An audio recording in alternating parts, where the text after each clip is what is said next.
大家好，歡迎收聽小耳朵聽故事。小朋友啊，你哋有冇見過最勇敢嘅人，竟然都會驚到打冷震啊？今日學校嚟咗護士，要幫大家打預防針啊！班上面超勇敢嘅小老虎聽到之後，竟然嚇到話：我唔要打針啊！佢嘅好朋友變色龍仲話要陪佢一齊扮病唔返學啊！但係真係扮得到咩？會唔會俾爸爸媽媽、老師發現㗎？想知道佢哋最後點面對？打開你嘅小耳朵，我哋一齊進入故事世界啦！我哋多謝作者管家琪同繪圖嘅廖建雲。一大清早，變色龍媽媽行入去小變色龍間房嘅時候，見唔到小變色龍喎。媽媽話：唔好玩啦，快啲起身啦，返學就嚟遲到啦。小變色龍只好乖乖現身。頭先佢係故意瞓喺張被上，仲將身體變咗同張被一樣嘅花色。小變色龍壓低把聲話：今日我唔想返學啊。點解啊？你唔舒服啊？媽媽摸一摸小變色龍嘅額頭，覺得好正常啦。又問：係咪學校發生咩事啊？係啊，今日會發生一件事，今日要打預防針啊！奇怪啦，你又唔係驚打針，但係有人驚啊，驚到就嚟癲啊！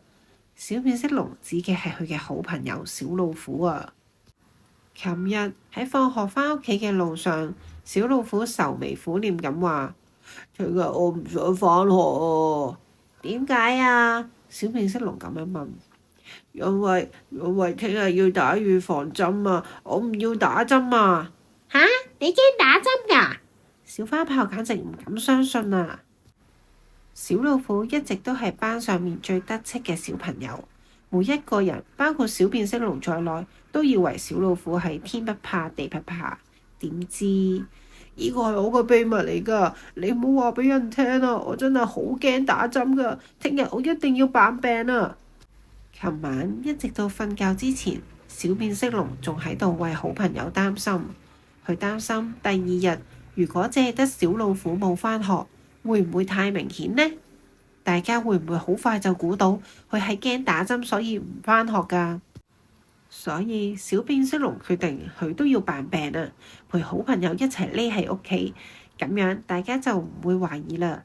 不過小變色龍發現扮病其實唔容易㗎。小老虎都發現呢一點，仲俾老虎爸爸逼問佢扮病嘅真相。你驚打針啊？老虎爸爸話：開咩玩笑啊！你係老虎嚟㗎，應該咩都唔驚至啱。但係我真係好驚啊！小老虎楚楚可憐咁話：唔驚，你要勇敢一啲，打預防針係為你好㗎。當然啦，好多小朋友都怕打針，不過你係老虎，更加要做大家嘅榜樣啊！我細個嘅時候，每次打預防針都係第一個打㗎。就係咁，小老虎鼓起勇氣，硬住頭皮嚟到學校。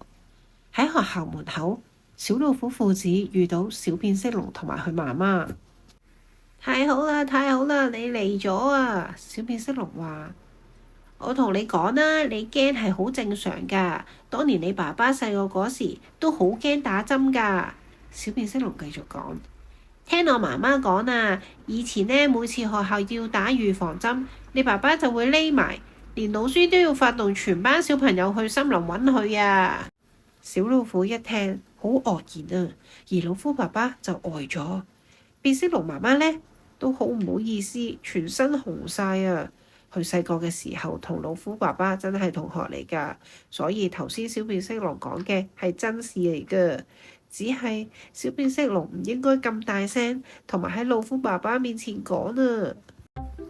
故事就講完啦，竟然連班上最勇敢嘅小老虎都驚打針，所以驚係每個人都會有嘅正常感覺，唔使覺得尷尬㗎。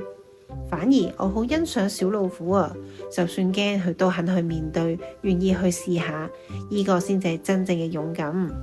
另外，友誼都好重要㗎。有變色龍陪佢一齊扮病，恐懼都會變得細啲。好似多咗一份力量，一齊去面對，更加容易克服㗎。小朋友啊，咁你呢？你有咩驚㗎？有冇朋友仔幫過你呢？可以喺留言區度同我分享下㗎。如果你都中意呢個故事，可以 like 同 share 俾你嘅朋友，記得去撳訂閱嘅掣啊，仲有隔離嗰個小鈴鐺，當我一出新故事嘅時候，就可以通知你啦。今日時間差唔多啦，我哋下次再見啦，拜拜。